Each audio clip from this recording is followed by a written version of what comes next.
Good morning, traders. Welcome to the market forecast. It is Friday, March the 5th. Yes, only March the 5th. I got word yesterday that I said it was March the 14th. It's only March 5th, Friday. Welcome. As always, thanks for trusting me with your time. My name is John Hoagland, and we are going to be looking at these markets in context through the lens of risk management, as always. Hopefully, if you're already in the markets, things are going your way. I want to start today with the deep breath, because I want to stay patient today. I want to be careful. If you've had a good week, you want to certainly keep it that way. Let's stay calm, collected, and smart in our trading today. As far as the economic numbers this morning, 7:30 a.m. Central Time, unemployment came out. One tick better than expected. They were expecting 6.3%, 6.2%. Kind of looking at some of the deeper numbers here, some pretty good hiring. Non-farm payrolls just knocked it out of the park. They were looking for 182,379. Private non-farm payrolls also a big jump, 465,000 when they were looking for 210,000. So some good news coming out, and I think we need that in these markets lately. We've been dealing with a lot of uncertainty. We also had the trade balance come out at 7:30 that was a little bit worse than expected. As far as other news is concerned, Powell's speech yesterday reiterated that he's in no hurry to tighten policy as long as the markets remain orderly. Subjective, but maybe we're going to get things a little bit more orderly today after that unemployment number. Treasury yields continue to push higher. U.S. stocks knee-jerked lower at 7:30 when that number came out, but all of them expecting higher opening now. China has set their 2021 GDP expectations lower than expected. Crude prices continue higher after OPEC decides to keep production unchanged through April. I want to remind everybody, man, protect yourself. It's Friday. We've had some pretty substantial moves in these markets. On Friday, I always try and remind myself to be careful of the contrary moves. Those contrary moves can be really vicious, so be careful about that. Checking the VIX is down a little bit from its close yesterday at 27.17, and the dollar index is up almost at 92. It was 91.99 last time I checked, so a little strength in the dollar here. Good morning, as always. Make sure you like, share, comment, question, feedback, and heckling at will are always welcomed. Make sure you subscribe to our YouTube channel so you can get notifications when we do go live. And I always have to say good morning to everyone. Ralph, first in the room, you win the prize. Good to see you. Looking forward to ending a good week strong as well. Good morning, MSS Capital. Tanya, Brian, Murph. Good morning, Rob T. The real one, oil prices to the moon. Yeah, I've got a little bit of a model here I'm going to be showing you on the charts that I'm kind of looking at as a potential, longer term target. Yes, the prince is saying to try and don't try and predict the next move. Don't predict the unpredictable. Whatever that means, right? Kevin, Bill, Rocker, good morning. Richie, Clarence, James, good morning. Nicholas, Mike, Krasinski, hey, I haven't seen you for a while. I hope things are going well. Rod, Jonathan, Caesar, Danny Ireland. On this date in 1971, Led Zeppelin played Stairway to Heaven live for the first time. Hey, all right, I'm gonna play Led Zeppelin live at the end of the day today, just because I can. Thanks for letting us know about that. Danny, you know I like the Led Zeppelin history. Prophet Eon, Shane, Shady, Milas, Ashton, good morning. Mike, the chef is here. Vast West, Tim, John, Andres, Josh, and Jason, and Sharon, good morning.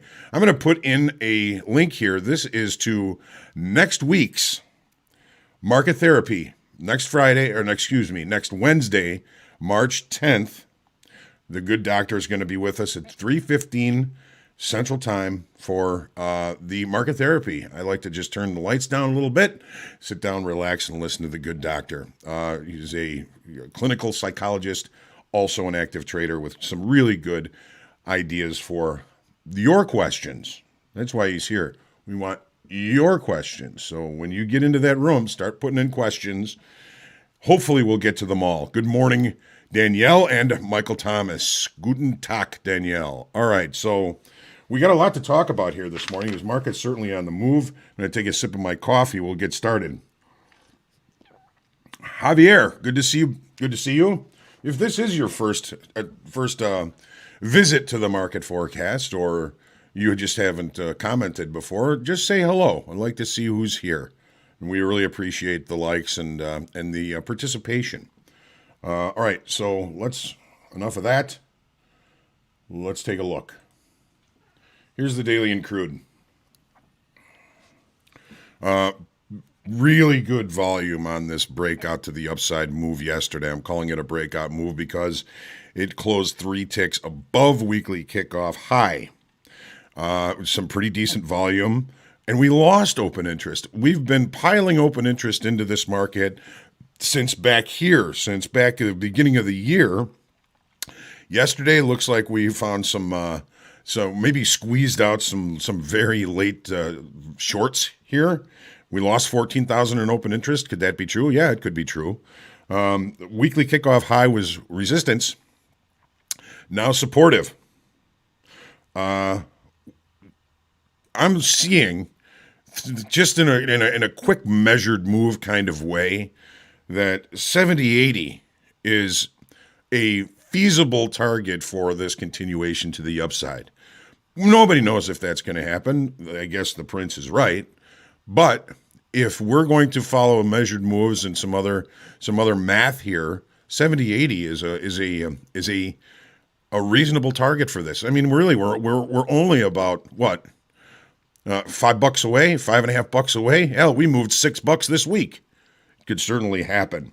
What does that mean for us today? It doesn't really help us much today, there, does it? So, what are we looking at? Well, settlement is right here, 63.83, 63.80, of course, weekly kickoff high. Supportive in the overnight. We've got some overnight longs in this market. Again, when we move price away from settlement in this orderly a fashion, we're kind of looking at this as shorter time frame traders. Most of these longs are planning on going home short tonight. It's one of the things that I look at on Fridays when we've had a directional week, and I'm suggesting, even though we just broke out, it's been a pretty big move. It's over $6. A lot of the longs that are in this may start to think about taking some of it off. So I think, we've got a gap open. If we can't close the gap, a lot of those buyers are going to continue to be emboldened and move this market higher. But if we don't get any really good participation from the U.S.-based regular trading hour traders, we may see some of these weaker new longs here get out here before the weekend. So I'm going to be looking for possibly if we get a gap fill, I'm going to try and stay patient to see if we can bring price back to weekly kickoff high for a possible support level. If we don't get that gap closed, you're going to be looking for opportunities to buy on weakness. And to the E-mini S&Ps. Going to make this big. There's a lot of stuff on here, so we're going to make this real big so everybody can see it. All right. So markets don't like uncertainty. We've seen some uncertainty coming into the economy and into the marketplace.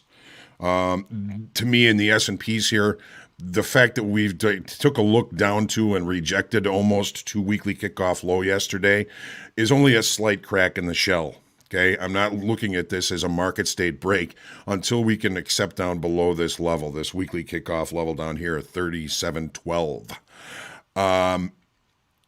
So the market, I believe, is attempting to find balance, and we got a little bit of help from the unemployment numbers this morning. There's a big knee jerk to the downside. I'm like, what's that all about? And now, of course, everything is screaming to the upside. So I think it complicates our day today a little bit. as if it's not complicated enough, but we're going to be looking at the consistent tools that we look at and finding opportunities. Make sure you kind of focus certainly on the market you're trading. Correlations in markets, if you're trying to correlate the S&P and the Nasdaq, they're similar but very different. Volume, huge yesterday. Only a $2,700 boost in open interest. I find that to be interesting. It's almost like, hey, we're thinking maybe we're gonna go lower, but we're not sure. I don't really know. Just a little lack of confidence to the downside here, I would think, yesterday. We did put in kind of a poor low. The market is seeking balance. It is seeking a way to recover from the losses from yesterday. Here's the 30-minute chart, and here's what I'm talking about when I say there was a kind of a weak low. There wasn't any really good excess at this low. The market closed this bar, opened this bar, and then drove. So is there excess there? Maybe. Just the fact that we see the exactness of the lows here on this kind of double bottom, I think there's a 2-tick difference. It does indicate a degree of excess, but nothing that I'm really that impressed about. So here's our move to the downside yesterday. When did it start? Well, right about when Powell started talking. Settlement, 37.6550. Looking at this morning before the numbers came out, I was like, oh, okay, all right, maybe we're just going to try and find some balance here. Maybe kind of repair some of the profile from yesterday. Say that 10 times fast. Now we've got some new information and a new move, perhaps, to the upside. I am going to try and stay very patient because this market is seeking a new area to balance. It is seeking an area where buyers and sellers are comfortable transacting business. It may be somewhere in this range. If we move out of this range and find acceptance out of value from yesterday, that may be another opportunity for us. I mean, we've got our weekly kickoff high, which was relatively helpful a few times in the past couple of weeks. We've got the weekly kickoff low down here. This may just end up being an area where the market can digest, can rotate, can even out inventories before the next move. Don't forget that our equities are also in rollover next Thursday into Friday. That's going to make watching volume and open interest a little bit more challenging. The Nasdaq, same but different. There's a much bigger crack in the shell here in the Nasdaq. You can see the S&P's dipped below that 5% level, currently back above it. The Nasdaq dipped below the 10% correction off the all-time high. You can see that this trend line is penetrated in much the same fashion here as the S&Ps, but it's still holding in the S&Ps. This trend line is now above price and seeking acceptance below that may continue this market lower. The Nasdaq has been presenting as weaker. It's been a tough couple of weeks for the tech sector. We added 3,000 in open interest on this move to the downside on really good volume. That suggests that the auction process, the auction is healthy to the downside. So we're getting, while they're similar but different, we're getting a lot, I think, more technical indication that the Nasdaq is ready to roll over a little bit more, where the E-mini S&Ps seem to be holding a much better line as far as continuing the upside structure. So what does it mean for us today in the Nasdaq? Well, this is where it gets very similar. This is a weekly kickoff low. This is a little bit different. Our weekly kickoff low is a little bit below price. We've taken a look. We have another kind of unfinished low down here that we tested in the overnight. We didn't have a lot of overnight inventory. The fact that we've gotten back above weekly kickoff high and we seem to be bringing participation to the upside is a good thing. But again, I want to stay patient. I want to There's a lot of kind of repair in the profiles from yesterday. We may spend some time doing that. As long as we can hold this weekly kickoff low here, I'll look to start to buy weakness, but very cautiously. The only reason I would be doing anything today is because it is a cheap opportunity. Cheap opportunity, very close to points of invalidation, very close to extremes, very close to levels that you may have on your charts. Make sure you demand the best trade location that is possible for any trade. Don't go for any secondary or a third or, geez, I don't think it's going to get there. I'm just going to get in now, because you're just going to be expanding your risk. And I want to show you something. Now, this isn't anything that I did, but when we look at this, let me see if I can get down here.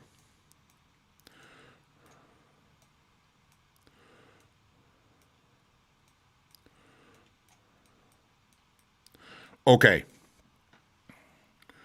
So if you know market profile, I'm just going to make this big so everybody can see the letters. It's kind of difficult because they're green. This was the low from yesterday.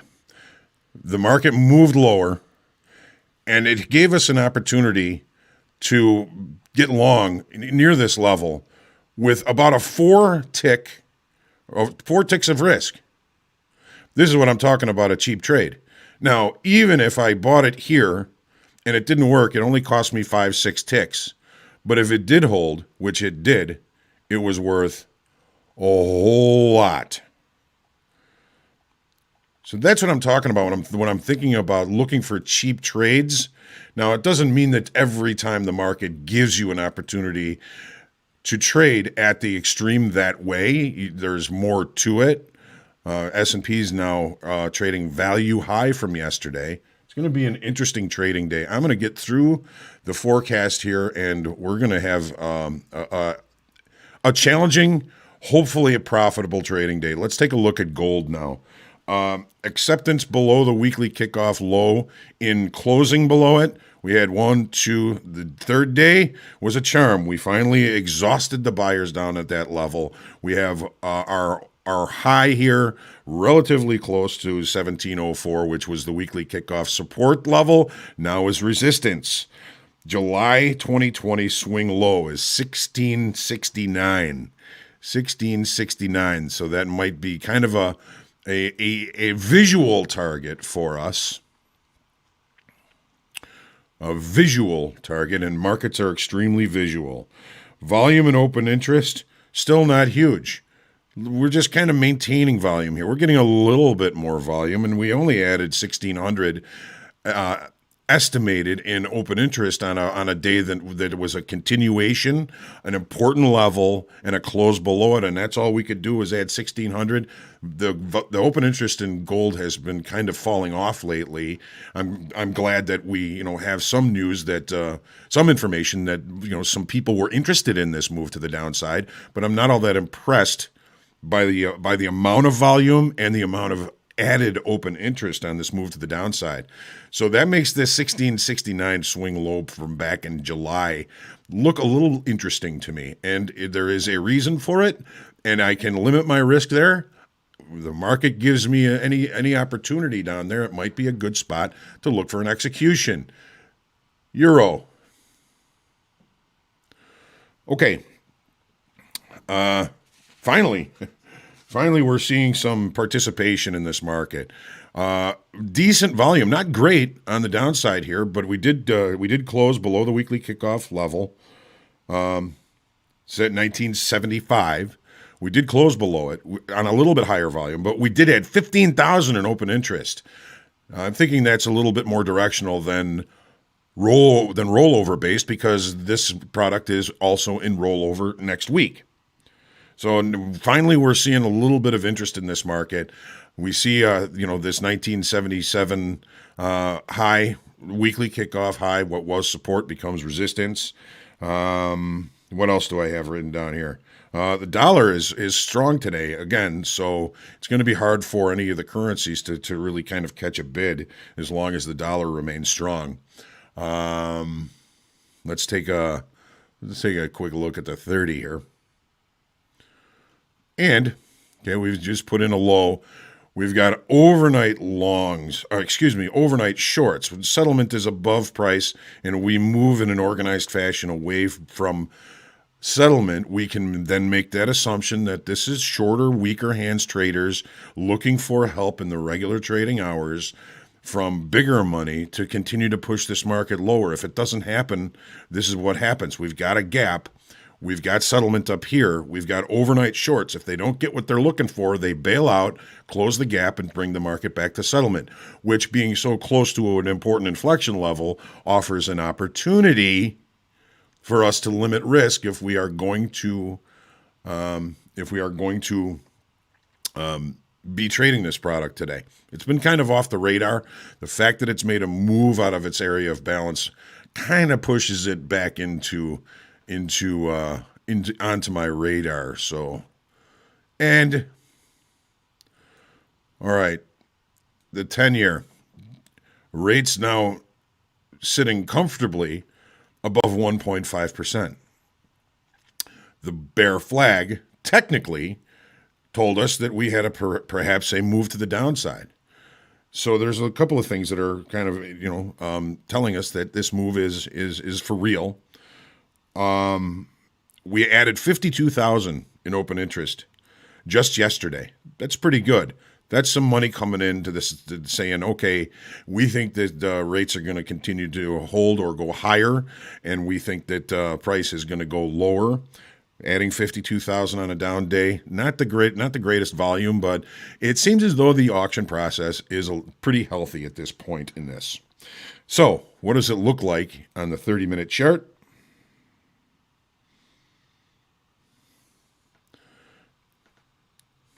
Settlement up here, getting a little bit short here in short time frame.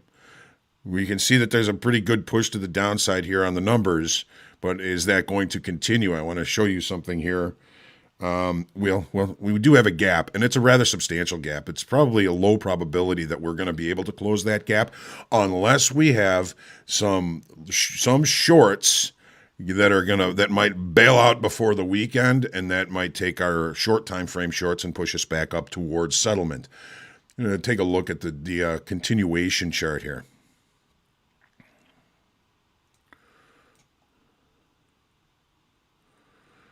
This swing low right here, a visual target.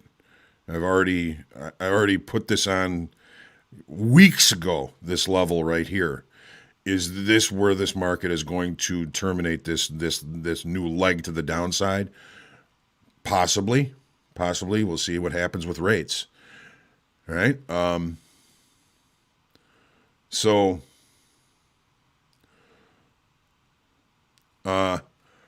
Oleg, I see your question. I'm gonna get back here, and I see your question, and let's see what we can find here.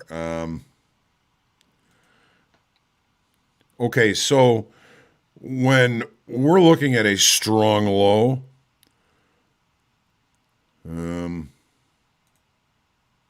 here.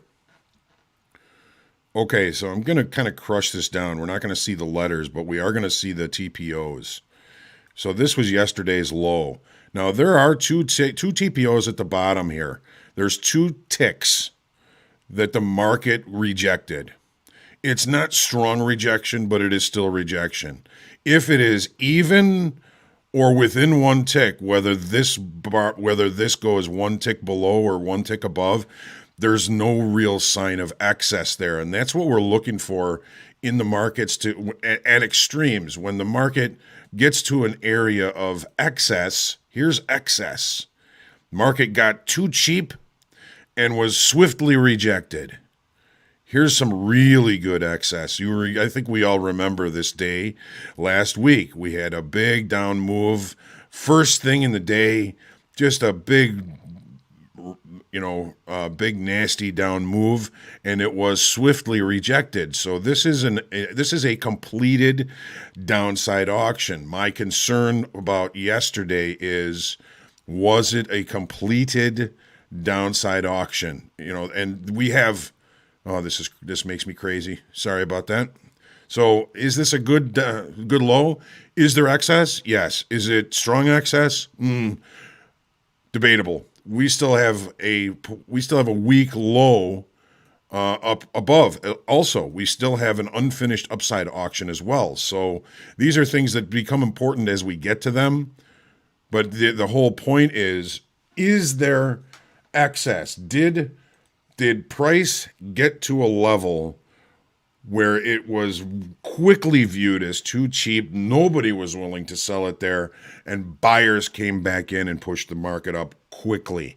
Those areas of excess are areas that I'm going to be looking for in the future. And any area that was previously rejected may be rejected again. There's lots of different nuances in the profiles. That's just one of them. Is when you have a number of days with unfinished upside auctions or weak highs, or you have a number of days with unfinished downside auctions or weak lows, sometimes they can give you an idea that there's possibly more in that direction in the future. One of the things we look at in the profiles. I hope that helps.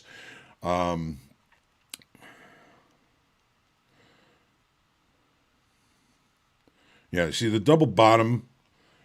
It says that that the market really didn't necessarily reject those levels. What it means? Did the downside auction complete yesterday? There's enough TPOs down there to say there is a degree of excess, and that's the whole thing about the profiles is there excess. I'm glad you asked about that.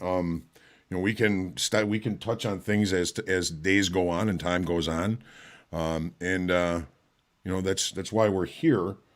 We've got about 2 minutes. I'm going to take my second deep breath. Stay humble, grateful, and creative today. If you've had a good week, be careful. Don't wreck it. If you have a good morning, I authorize you to take the afternoon off. Go do something nice. Looks like the weather's going to be nice here in Chicago. Hopefully it's nice where you are. Go do something fun. Make sure you protect yourself, protect others, wash your hands, and all that stuff. It's Friday. I'm looking forward to a nice, quiet weekend and lots more action next week. Don't forget about market therapy next Wednesday. I'll also be putting in the link to register for group coaching on Wednesday, which Oleg is a great place to kind of be talking about the TPO charts and the questions on that. I'll make sure and put that link in on Monday, so make sure you're here. Get out there and profit today. Have a great day. Have a wonderful weekend, and I'll see you on Monday morning, 8 o'clock sharp, same bat time, same bat channel. Trade well.